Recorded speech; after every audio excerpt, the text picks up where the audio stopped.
بھائیوں اور دوستوں، قربانی کے گوشت کی تقسیم اور اس کے بٹوارے کے حوالے سے، یعنی ایک انسان جب اپنی قربانی اپنے اور اپنے گھر والوں کی طرف سے کرے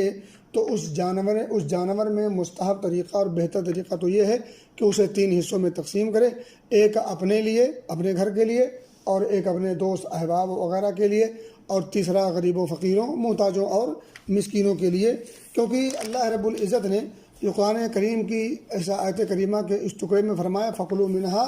وَأَطْعِمُوا الْقَانِعَ وَالْمُعْتَرَّ کہ قربانی کے گوشت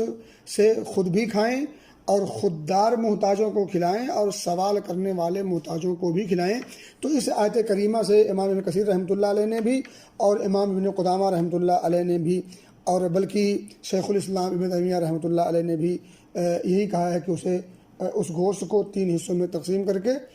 خود کھائیں اور احباب وغیرہ کو بھی کھلائیں اور غریبوں، فقیروں، محتاجوں اور مسکینوں پر بھی خرچ کریں۔ ایک بات یاد رکھیں کہ بعض لوگ غریبوں، فقیروں کو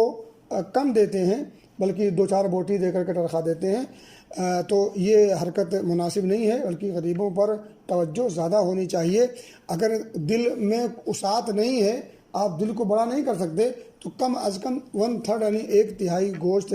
غریبوں میں ضرور پہنچانا چاہیے۔ اور ایک بات اور یاد رکھیں کہ غیر مسلم کو اگر گوشت دینے کی بات جہاں تک ہے تو غیر مسلم کو بھی گوشت قربانی کا دے سکتے ہیں، اس میں کوئی حرج کی بات نہیں۔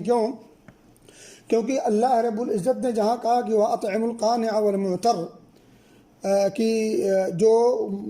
خوددار، جو مانگنے والے ہیں، جو خوددار لوگ ہیں، محتاج یعنی کچھ محتاج ایسے ہوتے ہیں جو مانگتے نہیں، خوددار ہوتے ہیں، عزت نفس کا لحاظ رکھتے ہیں، تو خوددار محتاج ہوں یا سوال کرنے والے محتاج ہوں تو اللہ رب العزت نے اس میں کوئی خصوصیت کا ذکر نہیں کیا کہ وہ مسلمان ہوں اور غیر مسلم نہ ہوں، تو یہ عام رکھا ہے، تو عام میں مسلمان بھی آتے ہیں اور غیر مسلم بھی آتے ہیں، تو اگر غیر مسلم کو بھی قربانی کا گوشت دے دیا جائے تو کوئی حرج کی بات نہیں، بلکہ میں سمجھتا ہوں کبھی کبھی یہ گوشت دے دینا شاید ان کے دل کو نرم کرنے کا ذریعہ بن جائے، تو غیر مسلم کو بھی گوشت قربانی کا دیا جا سکتا ہے۔